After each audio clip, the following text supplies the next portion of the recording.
ஆண்டவர் உங்களுக்கு ஆசி வழங்குவாராக. அன்பிற்கினியவர்களே, புத்தாண்டினுடைய தொடக்க நாளிலே மரியாள் இறைவனின் தாய் என்கின்ற அந்த மறைபொருளை நாம் இதயத்தின் அனுபவமாய்க்கொண்டு நாம் நம் வாழ்க்கை பயணத்தை தொடர அழைக்கப்படுகின்றோம். இந்த நாளிலே 4 முக்கியமான காரியங்களை நாம் நினைவில் கொள்கின்றோம். ஒன்று, அன்னை மரியாள் இறைவனின் தாய், தெயோட்டோகோஸ் என்று கிரேக்கத்திலே சொல்லப்படுகின்றது. இரண்டாவது, இயேசுவுக்கு பெயரிட்ட ஒரு தினத்தினை நாம் இன்று நினைவில் கொண்டாடுகின்றோம். மூன்றாவதாக, கிறிஸ்து பிறப்பினுடைய அந்த எண்கிழமையினுடைய 8ஆம் நாளை நாம் கொண்டாடுகின்றோம். இன்னும் இறுதியாக புத்தாண்டு பெருவிழாவை நாம் கொண்டாடி மகிழ்கின்றோம். அது மட்டுமல்ல, இன்று உலக அமைதி தினமாக நாம் கொண்டாடுகின்றோம்.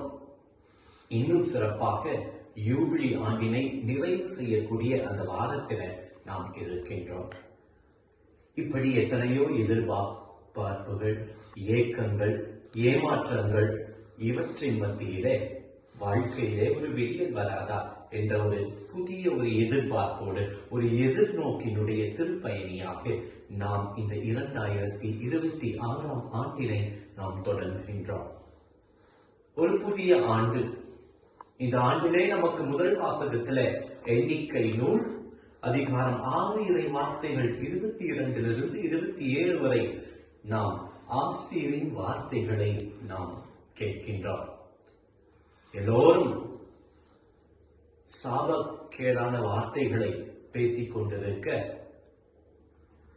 இதோ நமக்கு ஆசிரியரின் வார்த்தைகள் கொடுக்கப்படுகின்றது.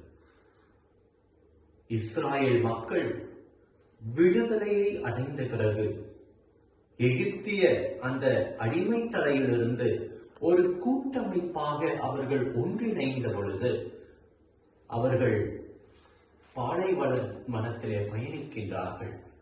அவர்கள் தங்களுக்கென ஒரு வாழ்வை அமைத்துக் கொள்ளுகிற பொழுது புதிய ஏக்கத்தோடும் எதிர்பார்ப்போடும் இருக்கக்கூடிய அவர்களுக்கு ஆசிரியரின் வார்த்தைகள் கொடுக்கப்படுகின்றன.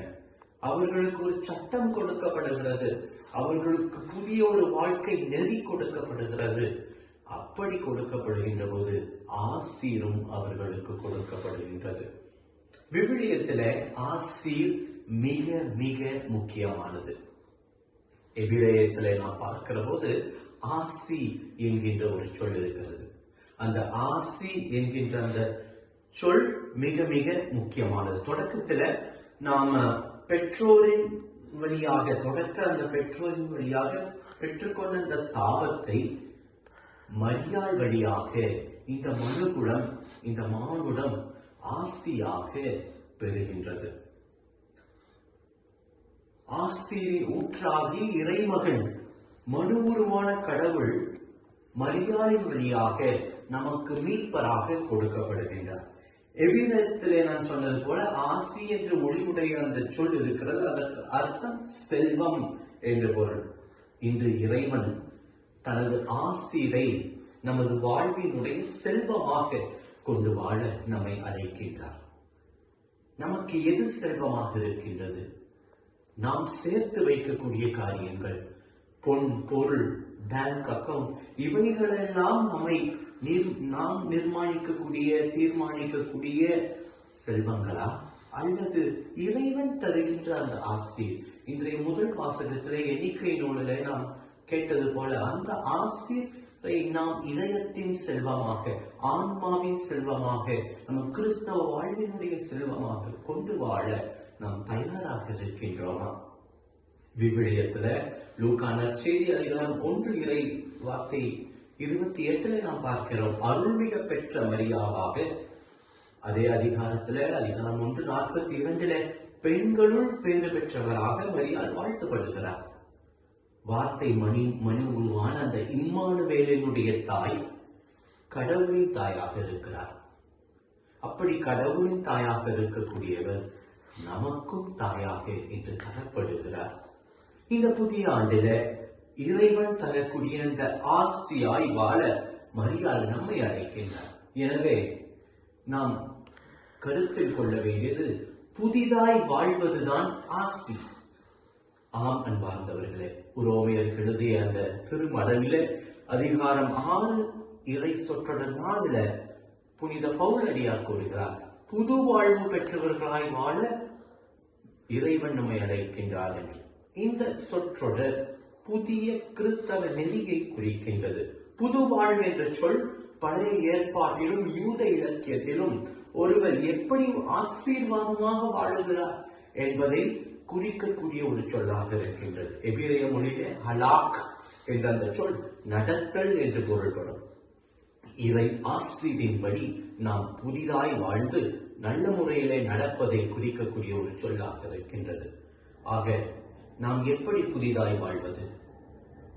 புதிதாய் வாழ்ந்து அடுத்தவர் வாழ்விலே ஆசியாய் விளங்கிட எப்படி நம்மை நாம் பக்குவப்படுத்துவது என்று நாம் சிந்திக்க வேண்டும். இந்த தொடக்க நாளிலே இந்த புத்தாண்டினுடைய இந்த ஆசியை, அன்னை மரியாளினுடைய இந்த உடனிருப்பை நாம் அனுபவிக்கின்ற போது நாம் எவற்றையெல்லாம் புதிதாய் செய்ய வேண்டும்? இன்றைய திரு அவையிலே புதிய புதிய புரிதல்கள் தேவைப்படுகின்றன. மண்ணின் மகத்துவத்தை அறிந்து, பண்பாட்டினுடைய அந்த பின்புலத்தை அறிந்து செயல்படக்கூடிய ஒரு புரிதல் தேவைப்படுகின்றது. அன்னை மரியாளினுடைய முக்கியத்துவத்தை உணர்ந்து, இயேசுதான் மீட்பர் என்பதை உணர்ந்து, அன்னை மரியாள் முதல் சீடராக, மீட்பை பெற்றதிலே முதல் பெண்மணியாக, முதல் நபராக இருந்த அந்த மரியாளை பின்பற்றக்கூடியவர்களாக சரியான புரிதல்கள், இன்றைய புதிய புரிதல்கள் திரு அவையில் தேவைப்படுகின்றது. இன்றைய தலைமைத்துவத்திலே புதிய பாதைகள் தேவைப்படுகின்றது. பகிர்வு சமுதாயத்தை, பாதங்களை கழுவக்கூடிய தலைமைத்துவத்தை முன்னிறுத்தக்கூடிய புதிய தலைமைத்துவம் தேவைப்படுகிறது. இன்றைய பொருளாதாரத்தில் புதிய பகிர்வுகள் தேவைப்படுகிறது. பணம் கொடுக்கக்கூடிய அந்த முதலாளிகளினுடைய அந்த அடிமை தலையிலிருந்து மனிதர்களை மீட்டெடுக்க, நம் சமூகத்தை மீட்டெடுக்க புதிய பொருளாதார நிலைப்பாடுகள் தேவைப்படுகிறது. இன்றைய அருள் வாழ்வில புதிய பயணங்கள் தேவைப்படுகின்றது. ஏதோ ஒரு தேக்க நிலையிலே நின்று விடாமல் இயக்க நிலையிலே தொடர்ந்து பயன்பட நாம் நமது அருள் வாழ்வை புதிதாய் பார்த்திட, ஆசியாய் விளங்கிட இன்று நாம் அழைக்கப்படுகின்றோம். இன்னும் அதிகமாக சொல்ல போனால் இன்றைய சமூக ஊடகங்களிலே, சமூக தளங்களிலே புதிய பார்வைகள், புதிய பாதைகள், புதிய பதிவுகள் தேவைப்படுகின்றது. எப்படிப்பட்ட பதிவுகளை நாம் நமது சமூக ஊடகங்களிலே நாம் பார்க்கின்றோம்? எப்படிப்பட்ட பதிவுகளை நாம் பதிவு செய்கின்றோம்? புதிய நெறியை முன்னிறுத்தக்கூடிய, இயேசு காண்பிக்கின்ற ஆசியாய் விளங்கிட உதவக்கூடிய பதிவுகள் இன்று நமக்கு தேவைப்படுகின்றது. இன்றைய இறை ஆட்சி பணிகளிலே புதிய பாதைகளும் புதிய பரிமாணங்களும் தேவைப்படுகின்றன. ஆக இப்படியாக அன்பார்ந்தவர்களே, புதிதாய் வாழ்வதே ஆசீர். அந்த ஆசீரை முதல் பெண்மணியாக வாழ்ந்து நின்ற அன்னை மரியாள் நமக்கு இன்றும் தர உதவி செய்கின்றார். எனவே இயேசுவினுடைய அந்த பிறப்பு நாட்களில கொண்டாடக்கூடிய இந்த விழாவினை அன்னை மரியாள் இறைவனின் தாய், நமக்கும் தாய், நம்மை ஆசிரியின் பாதையிலே, புதுமையின் பாதையிலே புதிதாய் வாழ்ந்து ஆசிரியரை பெற்று அடுத்தவருக்கு ஆசியாய் விளங்கிட அழைக்கக்கூடிய அந்த இறைவனுடைய குரலையும், உடன் பயணிக்கக்கூடிய அன்னை மரியாளினுடைய குரலையும் நாம் முன்னின்று நமது வாழ்விலே, குடும்பங்களிலே, பணித்தளங்களிலே, படிக்கக்கூடிய இடங்களிலே நாம் ஒவ்வொரு சிறு செயலையும் புதிதாய் செய்திட, புதிதாய் முனைந்திட நாம் முன்வருவோம். இறை ஆசீர் என்றும் நம்மோடு. புத்தாண்டு பெருவிழா வாழ்த்துக்கள். இறை அன்னை நமக்கும் அன்னை.